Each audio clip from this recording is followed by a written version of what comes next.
Imagine you haven't seen anyone in 3 days.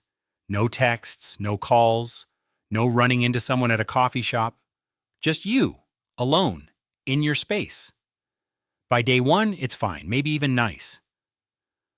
By day two, something starts to feel off. You catch yourself talking to your plants, narrating your own actions out loud, checking your phone for the fifth time in an hour, even though you know nothing has arrived. By day three, something that isn't quite sadness, but isn't quite okay, starts settling in. And the strange part is, nothing bad has happened. You have food, shelter, warmth. Every survival need is technically met, but something still feels wrong. That feeling has a name, and it has a biological explanation that goes much deeper than most people realize. For a long time, loneliness was treated as an emotional problem, something sensitive people felt. Something you could fix by simply getting out more. Then science started measuring it. What researchers found was not what they expected. Loneliness doesn't just affect how you feel. It affects how your body functions at a cellular level. A landmark study from the University of Chicago found that chronically lonely people show measurably higher levels of cortisol, the body's primary stress hormone, even when nothing stressful is happening. Their bodies are treating the absence of social connection as a threat. Not a metaphorical threat, a physical one. The same category as hunger or danger. Another study found that persistent loneliness is associated with a 26% increase in the risk of early death. The researchers compared it to smoking 15 cigarettes a day, not feeling sad about smoking, actually smoking. Your body, at a level below your conscious awareness, treats social disconnection as a survival emergency. The question is, why? To understand that, you need to go back about 300,000 years. For almost the entire history of your species, being alone was not just uncomfortable, it was extremely dangerous. A single human isolated from their group had no one to watch their back while they slept, no one to share food when they couldn't find any, no one to help if they got hurt, sick, or injured in a way that made hunting or gathering impossible. The humans who survived long enough to become your ancestors were not the ones who were comfortable being alone. They were the ones who felt deeply compelled to stay connected, to maintain relationships, to be disturbed when those relationships were absent. The ones who didn't feel that pull tended not to make it through. So evolution did something elegant and slightly ruthless. It wired the absence of social connection directly into the same alarm system that handles physical pain, hunger, and fear. The loneliness you feel after 3 days alone is not weakness. It is your nervous system running exactly the program it was built to run, telling you urgently to find your group. But friendship is more than just insurance against isolation. What researchers have found is that close friendships actively change how your brain processes the world around you. A study from the University of Virginia asked participants to stand at the bottom of a steep hill and estimate how difficult it would be to climb. When people stood alone, they consistently rated the hill as more difficult and steeper than it actually was. When they stood next to a close friend, their estimates changed.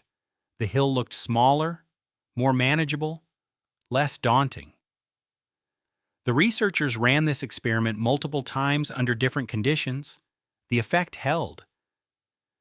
Even just thinking about a close friend before the assessment changed how people perceived the physical challenge in front of them. Your brain does not just process the world and then factor in your social situation afterward. Your social situation changes what your brain perceives in the first place. A problem looks bigger when you face it alone. The same problem looks genuinely smaller when you have people who have your back. This is not a metaphor. It is a measurable change in how your brain constructs your experience of reality. There's another layer to this that connects directly to how long you live. In the 1980s, researchers at Harvard began what would become one of the longest studies in the history of psychology. They tracked hundreds of men over decades, measuring everything they could: income, career success, physical health, genetics, diet. They wanted to know what actually predicted a long and healthy life. The answer surprised almost everyone. It wasn't cholesterol levels. It wasn't how much people exercised. It wasn't their income or their career trajectory. The single strongest predictor of health and happiness at age 80 was the quality of their relationships at age 50. Not the number of relationships, the quality. People who had warm, close, trusting friendships at midlife age more slowly, maintained sharper cognitive function for longer, and reported significantly higher levels of well-being decades later. People who were more isolated, regardless of their wealth or physical health at the start, declined faster. Their brains aged faster. Their bodies aged faster. Robert Waldinger, the current director of the study, summarized it this way: "Good relationships keep us healthier and happier. Period." The data behind that statement spans 80 years and hundreds of lives. So, what is a friend actually doing for you biologically? When you're with someone you trust, your brain releases oxytocin, often called the bonding hormone. Oxytocin reduces cortisol, lowers blood pressure, and dampens the activity of the amygdala, which is the part of your brain responsible for threat detection. In simple terms, the presence of a trusted friend tells your nervous system that the world is currently safe. That signal does real physiological work.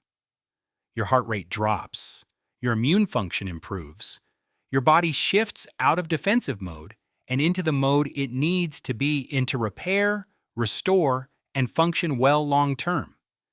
Every meaningful conversation with a close friend, every shared meal, every moment of feeling genuinely understood by another person is doing quiet maintenance on your body that no supplement, no fitness routine, and no productivity habit can fully replicate. There's something almost humbling about all of this when you sit with it. We spend enormous energy optimizing things: sleep schedules, diets, workout routines, morning habits. We treat health as something we build through individual effort and discipline. And all of that matters. But the research keeps landing in the same place. The variable that predicts health, longevity, and happiness more consistently than almost anything else is something you cannot track on an app or optimize alone. It's whether there are people in your life who genuinely know you, people you can call when things fall apart, people you can sit in comfortable silence with, people who make difficult things feel slightly smaller just by being there.